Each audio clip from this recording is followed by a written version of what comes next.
ഇത് ജനങ്ങൾക്ക് മനസ്സിലായിട്ടുണ്ട് ഈ പണമെല്ലാം ഇങ്ങനെ വാങ്ങിയെടുത്തതാണെന്ന്.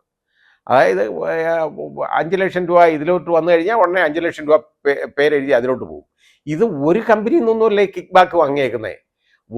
അതായത് വളരെയധികം അനേകം കമ്പനികളിൽ നിന്ന് ഇതേപോലെ കിക്ക് ബാക്ക് മാസപ്പടി ഇതേപോലെ ശ്രീമതി വീണയുടെ അക്കൗണ്ടിലേക്ക്, ആ കമ്പനിയുടെ അക്കൗണ്ടിലേക്കോ വീണയുടെ അക്കൗണ്ടിലേക്കും വന്നിട്ടുണ്ട്.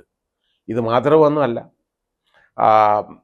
ഈ കർത്തയുടെ ഭാര്യയുടെ ഉൾപ്പെടുന്ന ആളുകൾ ഉള്ള ഒരു കമ്പനി, ആ കമ്പനിയിൽ നിന്ന് വലിയ ഹ്യൂജ് എമൗണ്ടാണ് ലോൺ എടുത്തേക്കുന്നത്. ലോൺ അവിടെ കാണിച്ചിട്ടുണ്ട്, പക്ഷേ അത്രത്തോളം ലോൺ, ആ തുക ഉണ്ടല്ലോ, ആ ലോൺ അനുവദിച്ചേക്കുന്ന തുക മുഴുവൻ ഈ എക്സാലോജിക്കിൻ്റെ അക്കൗണ്ടിൽ വന്നിട്ടില്ല. അപ്പോൾ ഈ പണം ബാക്കി എവിടെ? ഈ ലോൺ കൊടുത്തേക്കുന്ന തുക, ലോൺ അവർ കൊടുത്തിട്ടുണ്ട്, ആ ലോൺ കൊടുത്തതിൻ്റെ തെളിവുണ്ട്. ആ ലോൺ കൊടുത്തേക്കുന്ന തുക മുഴുവൻ ഇതിൽ വന്നിട്ടില്ല, വരവച്ചിട്ടില്ല. അപ്പോൾ ബാക്കി ആർക്ക് കൊടുത്തു എന്നുള്ള ക്വസ്റ്റ്യൻ വരത്തില്ല ഇവിടെ. ഇതാണ് ഇവിടുത്തെ പ്രശ്നം. നമ്മൾ വളരെ ഗുരുതരമായ പ്രശ്നമാണ് ഇത്. അത്ര എളുപ്പം ഇതിൽ നിന്ന് ഊരിപ്പോകാൻ പറ്റത്തില്ല. കോടികളാ ഓരോരുത്തർ വാങ്ങിച്ചേക്കുന്നത്. ഈ കൈക്കൂലി വാങ്ങിച്ചേക്കുന്നുണ്ടല്ലോ, ഈ അക്ഷരങ്ങൾ എഴുതി PBയും KKയും അതും ഇതുമൊക്കെ 95 കോടി രൂപയാണ്. 1-2 രൂപയല്ല, അത് ഒരു വർഷം, ഒരൊറ്റ സാമ്പത്തിക വർഷത്തെ കാര്യമാണ് ആ പറയുന്നത്, ഈ 135-നകത്ത്.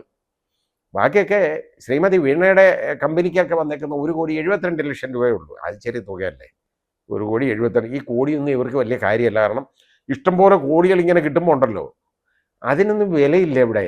നമുക്ക് ഈ 1 കോടി രൂപ എന്ന് പറയുന്നത് ഒന്നിച്ച് കണ്ടിട്ടുണ്ടോ? ഞാൻ കണ്ടിട്ടില്ല. അതാ പറയുന്നത്, നമുക്ക് പറയാൻ പറ്റത്തില്ല, ഇങ്ങനെ ഉള്ളൂ, ഇതാണുള്ളത്.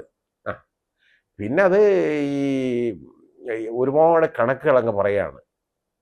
എൻ്റെ കൈകൾ ശുദ്ധമാണ്, കൈകൾ നീട്ടി കൈകൾ ശുദ്ധമാണെന്ന് പറഞ്ഞാൽ പോരാ, അത് തെളിയിക്കണം ജനങ്ങളുടെ മുമ്പിൽ. നേരും ചൊവ്വയും പറഞ്ഞാൽ എന്താ കാര്യം? PB എന്ന് പറയുന്ന ഞാനൊന്നും അല്ല. പക്ഷേ ഈ PB എന്ന് പറയുന്ന ആൾ ഈ വീണയുടെ പിതാവാണെന്നുള്ളത് അതിനകത്ത് എഴുതി വെച്ചിട്ടുണ്ട്. ഇനി അത് നിഷേധിക്കുമെന്നുള്ളത് എനിക്കറിയാൻ വയ്യ. ഇല്ലെന്നാണ്, ഞാൻ നിഷേധിക്കാൻ സാധ്യതയില്ലെന്നാണ് ഞാൻ വിശ്വസിക്കുന്നത്. ക്രിമിനൽ മിസ്കോണ്ടക്ട് എന്ന് പറയുന്ന സെക്ഷൻ 13 PC ആക്ടിൻ്റെ, പ്രിവെൻഷൻ ഓഫ് കറപ്ഷൻ ആക്ടിൻ്റെ സെക്ഷൻ 13 അനുസരിച്ചുള്ള ഒഫൻസ് ഇതിലുണ്ട്, ഉറപ്പാണ്, അതുണ്ട്. അതോടൊപ്പം അതിന് സെക്ഷൻ 34 ഇട്ടാൽ ശ്രീമതി വീണയെ അതിപ്രതിയാവും. അത് വ്യത്യാസമൊന്നുമില്ല. ട്രയൽ ഫേസ് ചെയ്തേ കൊള്ളൂ. ആ PC ആക്ട് അനുസരിച്ചുള്ള വലിയ ഗുരുതരമായ ഒഫൻസാണ്.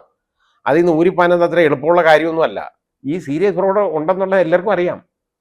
ഇതിപ്പോൾ എല്ലാ രാഷ്ട്രീയ പാർട്ടികൾക്കും ഇതിനകത്ത് ഇടപാടുണ്ട്.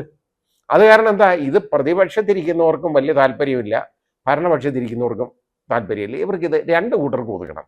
കാരണം എന്താ, ഇവിടെ ഇപ്പം MLA ആയിരിക്കുന്നവർ ഇത് പണം വാങ്ങിയാൽ അവരുടെ ഒഫീഷ്യൽ പൊസിഷൻ മിസ്യൂസ് ചെയ്തതാണ്, ഫോർ ഫേവേഴ്സ് റിസീവ്ഡ്. അതാണ് അത്. രാഷ്ട്രീയ പാർട്ടികൾക്ക് പണം കൊടുത്തതാണ് എന്ന് പറയുന്നത് ഒരിക്കലും മുഖവിലയ്ക്ക് പോലും എടുക്കാൻ ഒക്കത്തില്ല.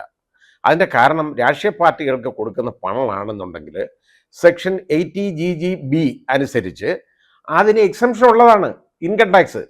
അപ്പോൾ ആ എക്സംഷൻ ചോദിക്കാതെ ഇത് രഹസ്യമായിട്ട് തുണ്ടുപറഞ്ഞാൽ എഴുതിച്ച് പണം കൊടുക്കുന്നത് രാഷ്ട്രീയ പാർട്ടികൾക്കുള്ള ഡൊണേഷൻ അല്ല. ഇത് രാഷ്ട്രീയ പാർട്ടികൾക്ക് കൊടുക്കുന്ന തുക അതാണെന്നുണ്ടെങ്കിൽ ആ രീതിയിൽ രജിസ്റ്റേർഡ് ആയിട്ടുള്ള രാഷ്ട്രീയ പാർട്ടികൾക്ക് കൊടുക്കുന്ന തുകയായിരുന്നു എന്നുണ്ടെങ്കിൽ കർത്തായ്ക്ക് ഇതിന് നേരെ ആദ്യമേ എക്സംഷൻ ചോദിച്ച് കൊടുക്കാന്നാണ്ട് എന്നെ പൊളിറ്റിക്കൽ പാർട്ടിക്ക് ഇത്ര കൊടുത്തു, കോൺഗ്രസിന് ഇത്ര കൊടുത്തു, ലീഗിന് ഇത്ര കൊടുത്തു, CPM-ന് ഇത്ര കൊടുത്തു എന്ന് പറഞ്ഞ് എഴുതി വെക്കാം. ഇതത് പറ്റത്തില്ല, ഇതങ്ങനെ പറ്റത്തില്ല. ഞങ്ങൾ പാർട്ടിക്ക് വേണ്ടി വാങ്ങി എന്ന് പലരും പറയും. പാർട്ടിക്ക് വേണ്ടി വാങ്ങിയ പോരാ, ആ പാർട്ടിക്ക് വേണ്ടിയാണത് വാങ്ങിയെന്നുള്ളതിൻ്റെ തെളിവ് ആരാക്കേണ്ട ഗതികേട് വരും. അപ്പോൾ ഇതിനകത്ത് ആർക്കും വലിയ താല്പര്യം വരത്തില്ല. സീരിയസ് ഫ്രോഡ് അന്വേഷിച്ച് വരുമ്പോൾ യഥാർത്ഥത്തിൽ ഈ ട്രാൻസാക്ഷൻ, ഈ 135 കോടി രൂപ എന്ന് പറഞ്ഞാൽ ഒറ്റ വർഷത്തെ കാര്യമാണ്. ഇതേപോലെ കേരളത്തിൻ്റെ സമ്പത്ത് കൊള്ളയടിക്കുന്നതിന് എല്ലാ രാഷ്ട്രീയ പ്രസ്ഥാനങ്ങളും അല്ലെങ്കിൽ അതിൻ്റെ നേതാക്കളും കൂട്ടുനിൽക്കുക എന്നുള്ള ഏറ്റവും വൃത്തികെട്ട കാര്യമാണ് നമ്മൾ കണ്ടുകൊണ്ടിരിക്കുന്നത് ഇവിടെ. പക്ഷേ അത്രത്തോളം വൃത്തികേടുകൾ എല്ലാവരും ഉള്ളതോടൊപ്പം തന്നെ നമ്മൾ കണക്കാക്കേണ്ടത് ഇത് എങ്ങും എത്താൻ പോകുന്നില്ല എന്നുള്ളതാണ്. SFIO അന്വേഷിക്കും. SFIO അന്വേഷിച്ചാൽ എന്താണ്, അതായത് എന്നത്തെ പോലെ സൂര്യൻ ഉദിക്കും, സൂര്യൻ അസ്തമിക്കും, നമ്മളെല്ലാം ഇങ്ങനെ കാലം കഴിഞ്ഞു പോകും, അതേ ഉള്ളൂ. അല്ലാതെ ഒന്നും സംഭവിക്കുന്നത് എനിക്ക് ഒരു പ്രതീക്ഷയില്ല. പിന്നെ അതിനകത്ത് ശ്രീമതി വീണയെ അറസ്റ്റ് ചെയ്യുമോ ഇല്ലയോ എന്നുള്ളതാണ്. അറസ്റ്റ് ചെയ്താൽ എന്താ, അറസ്റ്റ് ചെയ്തില്ലാൽ എന്താ, ഹായരായില്ലെങ്കിൽ അറസ്റ്റ് ചെയ്യാനുള്ള പവർ അവർക്കുണ്ട്, അതൊക്കെ ഉണ്ട്, അതൊക്കെ ചെയ്യാം. അവർക്ക് സെർച്ച് നടത്താം. നിയമാനുമുള്ള സെർച്ച് അവർക്ക് നടത്താം, അതിനുള്ള അധികാരമുണ്ട്, അവർക്ക് അറസ്റ്റിനുള്ള അധികാരമുണ്ട്, ഇതെല്ലാം ഉണ്ട്. പക്ഷേ ഇതൊക്കെ അറസ്റ്റ് ചെയ്താൽ ഇവരെ എന്ത് ചെയ്യാൻ പറ്റുമെന്നാണ് ഞാൻ ചോദിക്കുന്നത്. എനിക്ക് മനസ്സിലായില്ല ഇതെന്താ കാര്യം. കാരണം ഇതിലും പവർ കൂടുതൽ എക്സർസൈസ് ചെയ്യാൻ പറ്റുന്ന ഏജൻസി ആയിരുന്നു എൻഫോഴ്സ്മെന്റ്. കാരണം മണി ലോണ്ടറിങ് അന്വേഷിക്കാൻ പറ്റുന്ന ഒരേ ഏജൻസി അവരാണ്. മണി ലോണ്ടറിങ് ഇതിനകത്തുണ്ട്, അതിനോടൊപ്പം PC ആക്ട് ഉണ്ട്. CBIക്ക് അന്വേഷിക്കാമായിരുന്നു. കാരണം സെൻട്രൽ ഫണ്ട് അത് വരുന്ന ഇതിലേക്ക് വരുമ്പോൾ CBIക്ക് ഇതിനകത്ത് ഉറപ്പായിട്ട് അന്വേഷിക്കാം. പക്ഷെ അന്വേഷിക്കുമോ? ഇവിടെ ഒന്നുമില്ല. CBI അന്വേഷിച്ചാൽ CBI കോടതിയിൽ ഇത് ചീഫ് ജുഡീഷ്യൽ മജിസ്ട്രേറ്റ് കോടതിയിൽ CBIയുടേതായിട്ടുള്ള ചാർജ് വരും. അത് നേരെ കൊടുത്ത് സ്പെഷ്യൽ കോർട്ട്, CBI സ്പെഷ്യൽ കോർട്ടിലേക്ക് ട്രയൽ പോകും. പക്ഷേ ഇത് അങ്ങനൊന്നും പോകുമെന്ന് എനിക്ക് പ്രതീക്ഷയില്ല. കാരണം എന്താ, അങ്ങനെ ഒരു അന്വേഷണം ഇല്ല. ED ആണെങ്കിൽ അന്വേഷിച്ചു കഴിഞ്ഞാൽ സാമ്പത്തിക കുറ്റാന്വേഷണങ്ങൾ അന്വേഷിക്കുന്ന കോടതി, എക്കണോമിക് ഒഫൻസസ് ഡീൽ ചെയ്യുന്ന കോടതി, ആ കോടതിയിലേക്ക് ഒരു ചീഫ് ജുഡീഷ്യൽ മജിസ്ട്രേറ്റിൻ്റെ അധികാരമുള്ള കോടതിയാണ്. ആ കോടതിയിലേക്ക് ഈ ട്രയൽ പോയനെ അവിടെ ചാർജ് കൊടുക്കും. ഇത് ആർക്കാ ചാർജ് കൊടുക്കുന്നത്? SFIയുടെ ചാർജ് എന്ന് പറയുന്നത് ചാർജ് അല്ല, ഒരു റിപ്പോർട്ടാണ്. ആ റിപ്പോർട്ട് കൊടുക്കുന്നത് മിനിസ്ട്രി ഓഫ് കോർപ്പറേറ്റ് അഫയേഴ്സിന് കൊടുക്കും.